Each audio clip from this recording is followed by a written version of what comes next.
Hello, and welcome to the Caregiver Stories podcast, where we discuss all things dementia and hopefully share some caregiver stories along the way. My name is Kimberly Scott. I am a part-time caregiver to my mother, who at the age of 65 was diagnosed with early onset dementia. And in 2019, I started Caregiver Stories to help build awareness and give caregivers a place to tell their stories, of course, whenever they're ready, to continue the education for those who don't know what dementia is, and for those who have loved ones that were just diagnosed. And most importantly, I want people to start talking, and maybe, just maybe, the cycle of dementia might be broken with a plan and or maybe some better health habits. So if you want to share your story, or if you have knowledge about dementia and want to be a guest on the Caregivers Stories podcast, visit ThatKimberly.com to sign up to be interviewed. And while you're there, you can pick which platform you prefer to listen to the podcast on, whether it's iTunes, Spotify, Google, YouTube, and now Amazon Alexa. My guest today is Vicki Tapia, caregiver for both her parents, an author of Somebody Stole My Iron, and who is also co-founder of AlzAuthors. Hello, Vicki. Hello. Thank you for joining me today. Thank you for having me. I appreciate your time and sharing your story with us. Give the listeners a little bit of background on who you are, more than what I just stated, of course, and what led you to do the work that you're doing now. I was perking along as a lactation consultant, Okay. and when I was not completely blindsided, but when my parents both turned up within the same year with dementia. My mom was diagnosed with Alzheimer's, and my dad with Parkinson's related dementia. They were living about 2 hours east of where I live.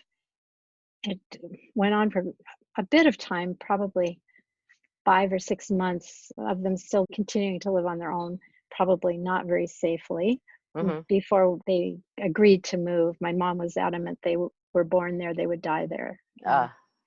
It was very hard. And I now realize just what that meant, to leave everything comfortable and familiar. It was very, very difficult for them. It probably hastened my mom's decline just a little bit because she was pulled away from everything that she knew. And I later learned how the negative impact of that on someone with dementia, because they do better when they're surrounded by things that they know. Yeah. But in any case, they couldn't continue to live on their own, whether she liked that or not. But they moved to be in the same city as I live in, into an assisted living facility. I almost feel like I did a bait and switch on my mom, but not intentionally. I had arranged for them to be in the same apartment with the 2 bedrooms. But as it turned out, my dad needed too much skilled nursing care to do that. So he was put into the memory care cottage and my mom into an apartment, which wasn't what she thought it would be. And neither did I. But by then the wheels had been set in motion and there was no turning back. Why would they have to be separated in that case? Well, because my mom was still operating well enough on her own that she wouldn't have to be in the memory care cottage. And those are the locked units where people that have more severe dementia live. And that would have been very hard for her at that time because she was still playing bridge and she just had some memory issues. So she didn't really qualify to be in the locked unit. But my dad was in a wheelchair and needed a lot of care. Yeah. That she was still getting around on her own pretty well. So were they close enough to where she could go walk over there and visit him? At least? Yes, well, she was as far away as she could be. She was in the last apartment on the 3rd floor, and the memory care was on the opposite wing of the building. But yes, she started using a walker because it was such a long walk for her. But yes, she was able to go and spend each day with him down there. So that was when I became the family caregiver. Yeah, even though they weren't living with me, I was still intimately involved in their day-to-day care for the next 4 and 5 years. There was a lot of interfacing to be done for sure. So when they were diagnosed, was it something that, like my mom, little things occurred that were just not right and I wasn't sure, but then her friends came to me and said, we think there's something wrong with your mom, we don't want to tell her? Like, how did you come about? Wow. I wish my mom's friends had come to me. My mom, just the master of disguise, or great actress, because she covered for years. The Parkinson's related dementia that my dad had didn't affect his personality so much. He had some memory issues, but it wasn't, as a parent, as my mom became more angry and difficult to talk to reasonably, she would call and accuse me of stealing her money to travel. And she did things like, we were having a 90th birthday party celebration for my father. All the relatives had come to town, and our oldest granddaughter came to the door, and my mom opened the door and didn't have a clue who she was. That should have been a tip-off to us. Maybe something wasn't quite right. Another time we came to visit, and I brought my kids who were home on college break, and we arrived at their house, and she met us at the door with a pan of, I guess they were chocolate chip cookies. They mostly look like black flat pieces of dough. I think she was having trouble reading the recipe. And another time she wanted some help in the kitchen answering questions, and she said, "Could you tell me what this is for? What would I ever use it for?" And she had pulled out her egg beater. And I thought, wow, that's really weird. But I just kept normalizing it and rationalizing it, like it's really stressful caring for my daddy. And she's sleep deprived and stressed out. And it's a little bit of a forgetfulness from age and this, that, and the other thing. Not for a minute realizing that there was something dreadful going on in her brain. It took several incidences like these for me to finally start to come around to the idea, maybe there's something else going on here rather than just old age.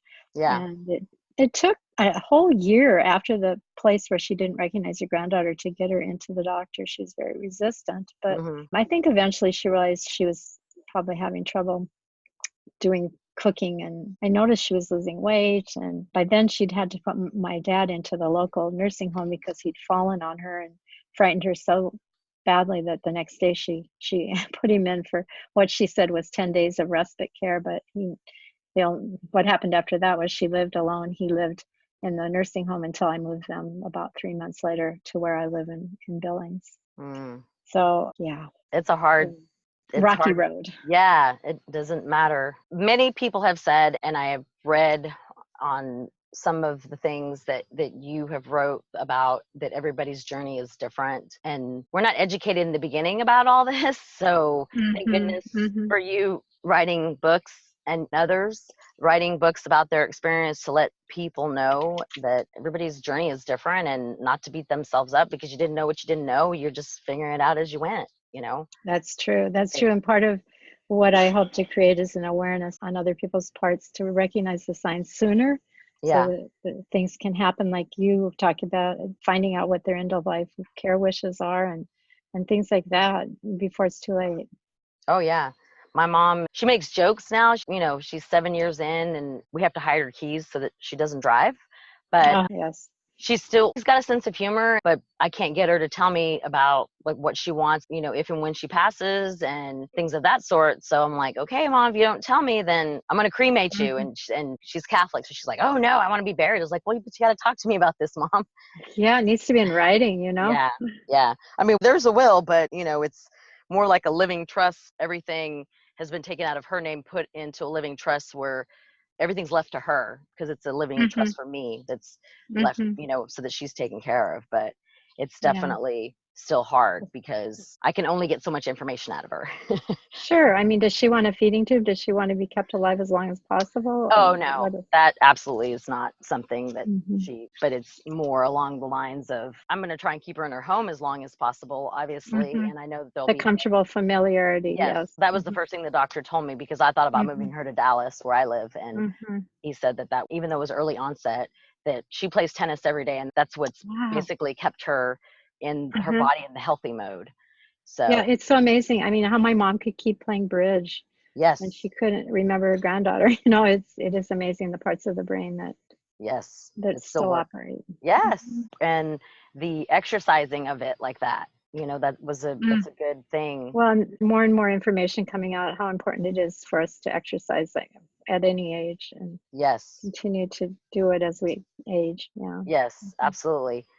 So what other advice, I have to ask, would you tell someone that just found out that their loved one was diagnosed with dementia, or that just became a caregiver? Well, I'd be sure that the durable and medical power of attorney are in place. Mm-hmm. I would encourage them to have that conversation about what do you want at the end of life. It's a hard conversation to have, but there's something called the conversationproject.org where you can go and it gives you actually the words to use to make it a little bit easier to talk about, which I found very helpful when I was actually going through with me as the elder and my children. Mm-hmm. This wasn't something I could do for my parents, but they pretty much had put in place everything they wanted for their funeral. So, but I think it's just important that also they talk to their loved one about what do they expect as far as care. I mean, is the person going to stay home? Do they want to go to assisted living?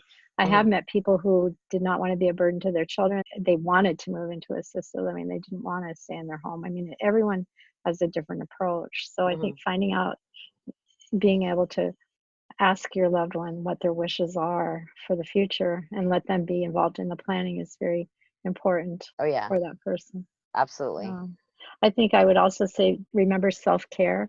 In a stressful time, the first thing to go is self-care. And I've met innumerable people that have burnout, symptoms of burnout, and they deny it. And I was one of those deniers. I know, looking back, how stressed out I was and I was suffering from burnout, but it was like, no, because we were trying to be everything. And we forget that if we don't take care of ourselves, we're more apt to get ill. We're less likely to be able to cope with what's coming up. And it's hard. You think, well, that's just selfish to go have a massage or whatever. Yeah. But it's not. You need to be sure that you as a person are taking care of yourself before you can take care of someone else. Absolutely. 100%. I felt very guilty the first 2 years that I not moving there. And even though she was adamant at me not doing that, I was just like, okay.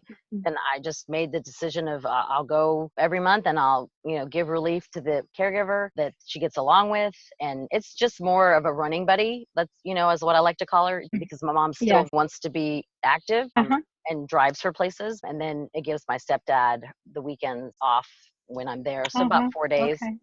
And then I just catch up. But that was hard for me to be okay with just being there those 4 days or 5 days, because I felt like I should be there more. But, I was running myself ragged the first 2 years. So. Yeah, you forgot about the self-care yourself, didn't you? Absolutely, yes. The self-care is very, very important. It is. And not beating yourself up is what I always Well, I think one of the overriding emotions that most caregivers experience is guilt. Yes. Everyone I've talked to, that usually is the first thing they say. I had such guilt. Was I doing enough? Was I being enough? Had I done enough for them? Or guilt that you hadn't done enough for them? Oh, yeah. It's a big one. Yes. I learned about the 8 stages of Alzheimer's, caregiver grief. And was quite amazed when I discovered it, what stage I was in, and the fact that we're constantly going through it. Yes, you are. You go. Different times. Yes, you go back and forth. One thing I found missing, and I think this is just coming out more and more, that sometimes underlying the guilt is something called resentment that no one wants to talk about, but is also there and probably should be included as a stage. Oh, yeah. I think it is in this last one that I read, but I was going through grief and guilt when I discovered that article, and it was quite eye-opening for sure. What one thing do you want people to know when it comes to dementia? I think what I'd like to say is that while dementia may lose their rational self, that ability to make wise choices or focus on details, the part of us that is logical, they do not lose their intuitive self. And this is something new that I've learned, that they still have their emotions intact. So if we can tap into their emotions and their senses and things like that, I think that it can make the journey less traumatic for both parties. And it's being able to tap into that and developing your ability to be patient and compassionate.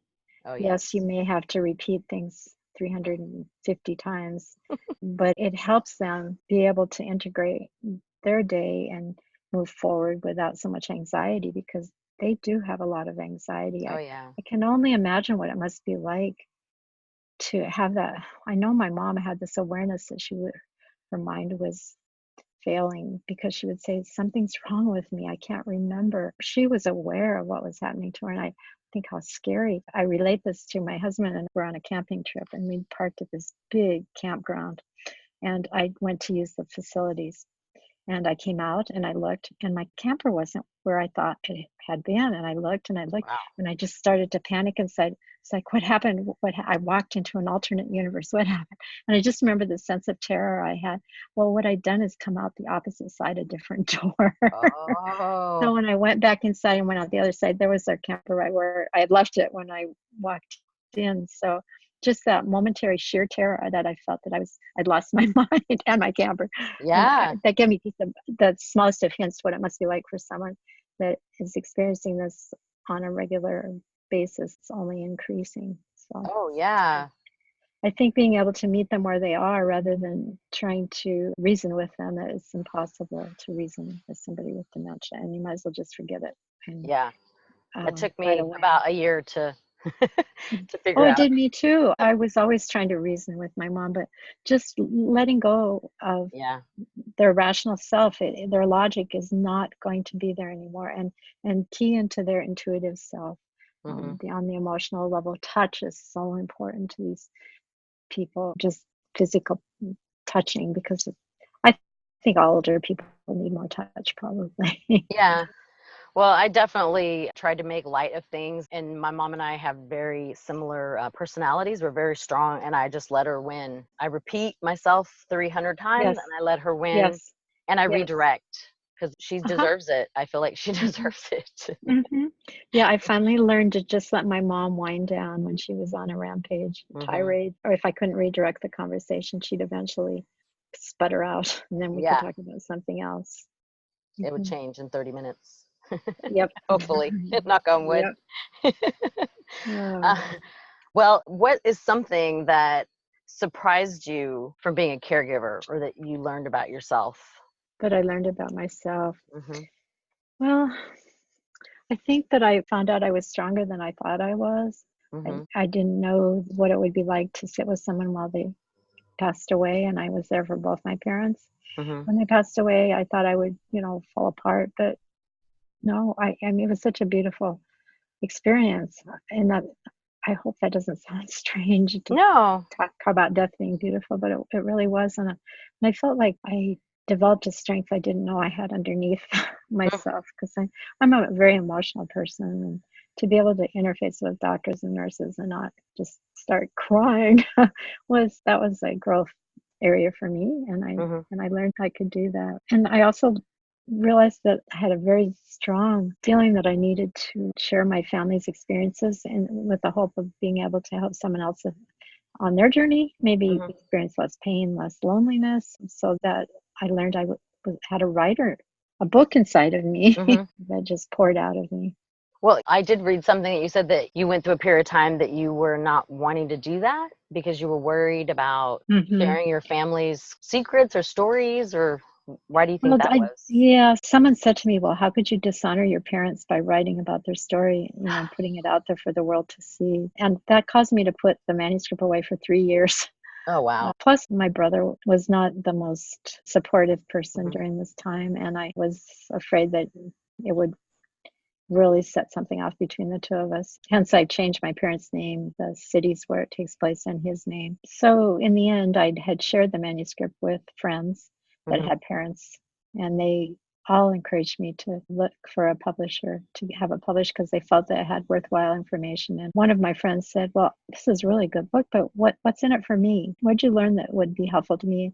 And from that, the lessons learned part of my book at Hmm. the end of most chapters came about. So Well, that's um, good. I have found that sometimes the people closest to us, our family members, are either scared for themselves and or scared so much for us that they discourage us because they think they're protecting us, I guess. I don't mhm, know, but mhm, good for you for changing your mind, because it is something that more people need to be talking about and having conversations about. Maria Shriver, I think mhm. after her interview on the Today Show in November was when I was like, okay, I want to talk about the caregivers. I want to talk about what happens to caregivers and how, if we're not planning and having a conversation, how this is affecting everybody. And I do want people to be talking and getting educated and being prepared, because like you, when you find out a year after the incident that happened with her oldest granddaughter,